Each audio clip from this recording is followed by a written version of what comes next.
Now that I have completed my research, planning, and my 2 ancillary texts, my main product, it's time to evaluate these against different forms of conventions, theories, and discuss what I learned through the audience feedback. In what ways does my product develop or challenge different forms of conventions? Top typography. During my research, I discovered that it was vital to include different narrative theories within the media text. This helps the user understand the text further, and we can use these theories to exploit what the user thinks about them. To start with, when researching previous posters such as Quarantine and Blair Witch Project, both of them contain typography within the poster explaining the plot in short. Both of these use Todorov's equilibrium theory to set the scene. At the top of my poster is a short paragraph in which it explains the beginning of the plot. Unlike Blair Witch, the paragraph at the top skips the first of Todorov's equilibrium and begins with the disturbance. I wouldn't say this challenges Todorov's theory, however it challenges conventions of the other 2 posters I analysed, in which it begins with the equilibrium. It does, however, develop the form of convention with Quarantine I use, in which it skips straight to disequilibrium when we're told that the apartment complex has been sealed off. This short paragraph at the top, however, is different to Paranormal Activity poster I analysed, in which a review quote is used at the top of any narrative structure. The short paragraph at the top also identifies with Barth's Enigma code, in which the text is used to create the user's thoughts. Like all 3 posters I analysed, all of them used Enigma codes to create narrative within the text. The caption at the top of my poster is conventional in the way because it reflects the Enigma code well. For example, nothing can prepare you for what you're about to see, leaves the audience wondering to what is they should be prepared for. I feel as though the Enigma code was the most important part to communicate with the audience, because throughout all 3 posters I analysed, all used them, and it was the most powerful way in connecting with the audience, so it was definitely a must. During my questionnaire research, this became apparent also that 83% of people said that narrative interests them within the poster, and I believe I have created sufficient enigmas and disequilibriums throughout this short paragraph.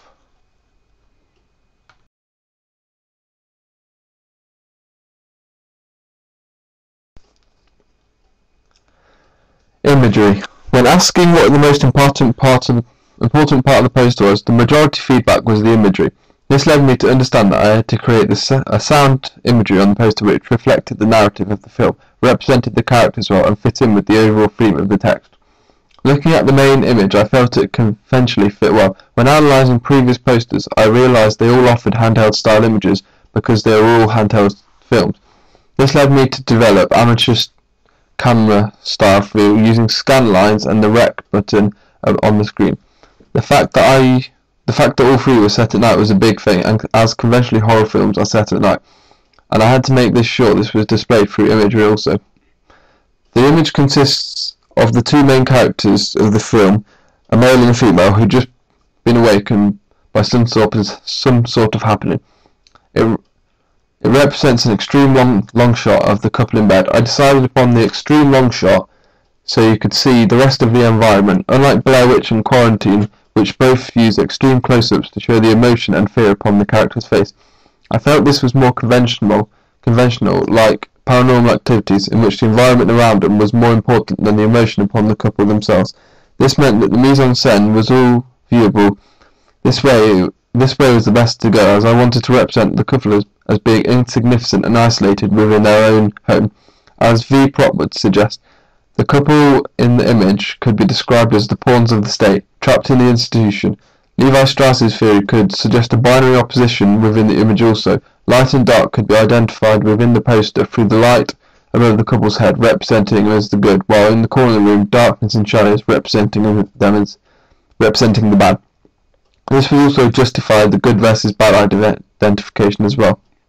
Todorov's equilibrium is difficult to explain within the image. Like the rest I analysed, it skips straight to disturbance and the equilibrium in which the couple have been awoken and furniture has been moved. This offers narrative to the text, and audiences can pick up on what the plot might incur. Barth's Enigma code can work well within the image as the audience question to what the characters are looking at and why they've been woken up and who's disturbed the furniture.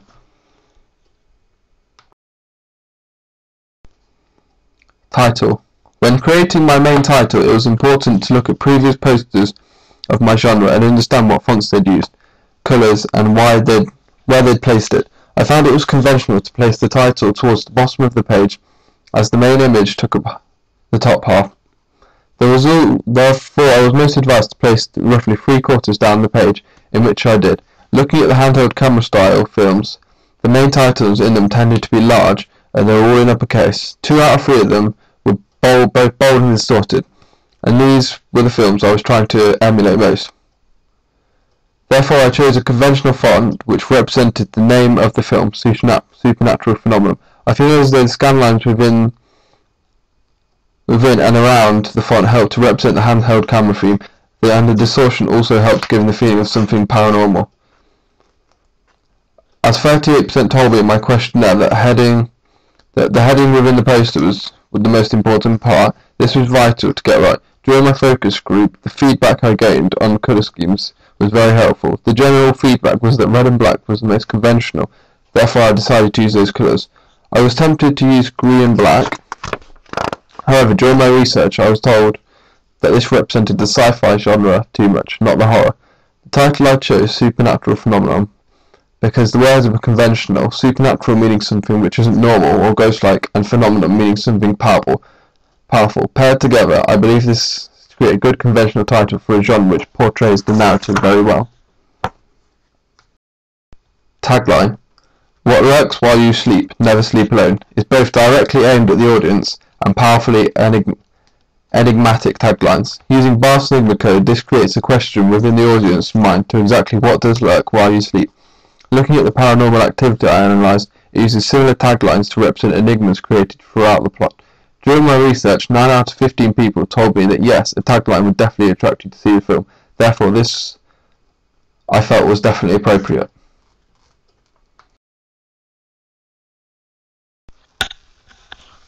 Colours. During my research, I found out that the colours of the horror genre were all dark. This darkness connoted fear, uneasiness, and disruption. During my text analysis, it became apparent that black was the main colour used throughout the horror genre. However, a subgenres use different colours of black, and another colour to represent this genre. Sci-fi tended to use green, horror tended to use red, and ghost films tended to use white. Therefore, I had to segment into what type of horror film mine was. Being a ghost-like film, however involving horror, I felt that red, black and white were the most appropriate colours to use, as I believe these were the most conventional throughout the ones I analysed. Looking at my poster, I believe these colours represent the narrative structure well, as the red connotes danger, while the black connotes mystery. Both the black and the white contrast well to create a powerful feeling.